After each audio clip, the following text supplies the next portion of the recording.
ప్రభువైన యేసుక్రీస్తు నామంలో ఉదయకాల శుభములు తెలియజేస్తున్నాం.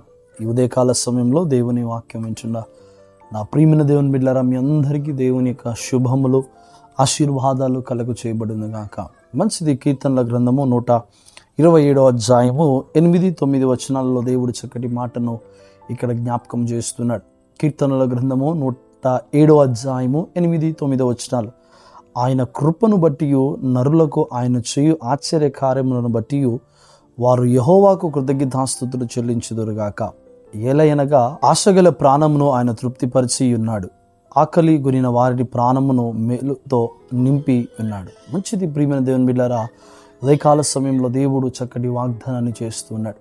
ఏమని వాగ్దానం చేస్తున్నా? ఆయన కృపను బట్టి నరులకు ఆయన చేయు ఆశ్చర్య కార్యములు బట్టి వారు యెహోవాను కృతజ్ఞతాస్తుతులు చెల్లించునుగాక. మంచిది. ప్రియమైన దేవుని బిడ్డలారా, ఈ ఉదయకాల సమయంలో దేవుని మాట వింటున్న నా ప్రియమైన సహోదరి సహోదరా, దేవుడు చెప్తున్న మాటని తెలుసా? నీ పట్ల దేవుడు ఆశ్చర్యమైన కార్యాలు చేయబోతున్నాడు. నీ కుటుంబం పట్ల దేవుడు ఆశ్చర్యమైన కార్యము చేయబోతున్నాడు.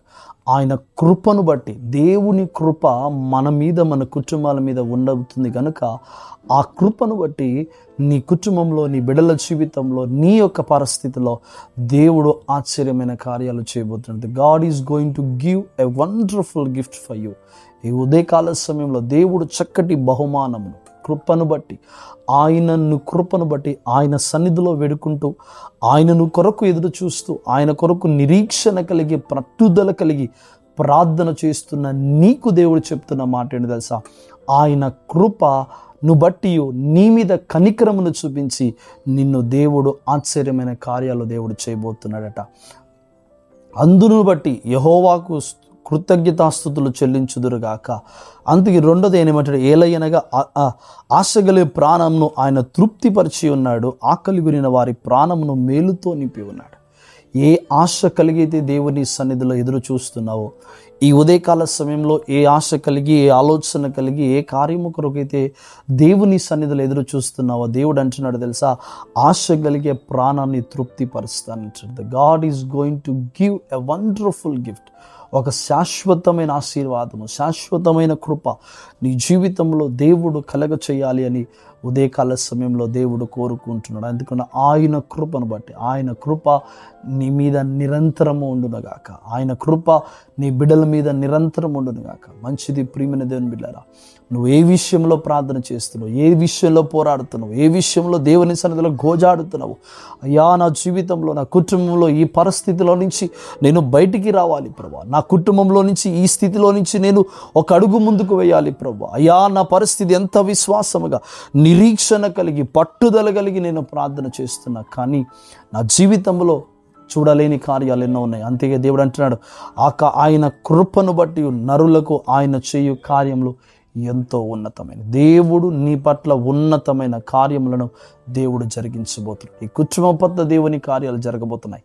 నీ బిడ్డల పట్ల దేవుని కార్యాలు జరగబోతున్నాయి. నీవు చేసిన ప్రతి ప్రార్థన విజ్ఞాపనకు దేవుడు నీవు కృతజ్ఞతాస్తుతులను చెల్లించేవాడిగా నీ జీవితాన్ని దేవుడు పైకి లేపబోతున్నాడు. నీవు దేవునిని కృతజ్ఞతాస్తుతులు చెల్లించే కుటుంబముగా, దేవునికి కృతజ్ఞత అర్పణలు చేసే కుటుంబముగా నా దేవుడు నీ జీవితాన్ని, నీ కుటుంబాన్ని, నీ బిడ్డలను దేవుడు తయారు చేసి ముందుకు నడిపించబోతున్నాడు. అటువంటి కృపలో ఈ ఉదయకాల సమయంలో దేవుని మాటలో వింటున్న నా ప్రియమైన దేవుని బిడ్డలారా, మీ అందరి జీవితంలో దేవుని కార్యము జరిగించబోతున్నాడు. అది నీవు నీ కుటుంబముతో కలిసి, నీ బిడ్డలతో కలిసి కృతజ్ఞతాస్తుతులు చెల్లించే రీతిగా నా దేవుడు నిన్ను, నీ కుటుంబాన్ని పైకి లేపబోతున్నాడు, ఆశీర్వదించబోతున్నాడు, దీవించబోతున్నాడు, బలపరచబోతున్నాడు, మహిమకరములో నిలబడి. ఏలయనగా ఆశ కలిగిన ప్రాణాన్ని దేవుడు తృప్తిపరిచే దేవుడు.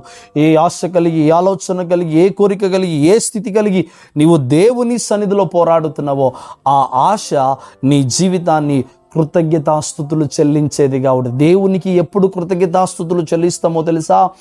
మన పట్ల దేవుని కార్యాలు నెరవేర్చబడినప్పుడు, ఉన్నతముగా తీర్చిదిద్దబడినప్పుడు మన జీవితాలు దేవుని సన్నిధిలో కృతజ్ఞతాస్తుతులుగా నింపబడతాయి. అటువంటి కృపలో మనందరికీ దేవుడు కలగ చేయునుగాక.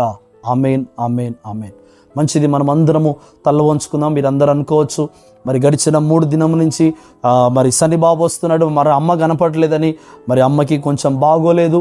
మరి గడిచిన 4 దినముల నుంచి భయంకరమైన జ్వరముతో, అదేవిధంగా ఇన్ఫెక్షన్తో మరి ఆ బిడ్డ టోటల్ రెస్ట్లో, మరి మంచం మీదనే అన్ని ట్రీట్మెంట్ చేసుకుంటూ లేని పరిస్థితుల్లో దేవుని కృపను బట్టి, మీ అందరి ప్రార్థనను బట్టి మరి అంచెలంచెలుగా ఆమె ఆరోగ్యము సరిచేయబడుతూ, స్వస్థతపరచబడుతూ దేవుని సన్నిధిలో ఆమె నిలబడుతుంది.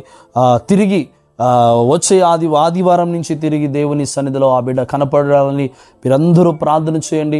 దేవుడు మీ ప్రార్థన బట్టి మన ఆత్మీయతల్ని స్వస్థతపరిచి బలపరిచి మన ముందుకు సజీవ లెక్కలుగా దేవుడు ఉంచేలాగున మనమందరము తల వంచుకొని ప్రార్థన చేసుకుందాం. పరిశుద్ధుడా, ప్రేమగల తండ్రికి వందనాలు చెల్లిస్తున్నాను. కృప కలిగిన మా యేసయ్య, ఈ ఉదయకాల సమయంలో ప్రభావ మేమందరము తండ్రి, మరి ముఖ్యంగా మా ఆత్మీయ తల్లి గురించి మేము ప్రార్థన చేస్తున్నాం. మా ఆత్మీయ తల్లిని మీరు ముట్టి స్వస్థపరచమని అడుగుతున్నాను. ఆ బిడ్డలో ఉన్న ప్రతి నీరసము, బలహీనత, ఇన్ఫెక్షన్ను యేసు నామములో తీసివేయబడునుగా. కానీ బ్లడ్ ఇన్ఫెక్షన్, యూరిన్ ఇన్ఫెక్షన్ ప్రభా, శరీరంలో ఉన్న ప్రతి అవయవము, షుగర్ కంట్రోల్ అన్నీ కూడా ప్రభా అయా అతని ఇప్పుడు యేసు నామములో తాకమని అడుగుతూ ప్రభా సంపూర్ణమైన స్వస్థత, విడుదల దయచేసి ప్రభా మీరే తోడుగా ఉండి, మరి ముఖ్యంగా ఉదయకాల సమయంలో వాక్యం వింటున్న ప్రతి బిడ్డ జీవితము కృతజ్ఞతాస్తుతులతో, అర్పణలతో ప్రభా నిన్ను స్తుతించగలిగే కృప దయచేసి దీవించి తోడుగా ఉండమని యేసు నామంలో అడిగి వేడుకుంటున్నాము తండ్రి, ఆమేన్. మంచిదమ్మా, మీ అందరికీ వందనాలు. దేవుడు మిమ్మల్ని అందరినీ దీవించును గాక.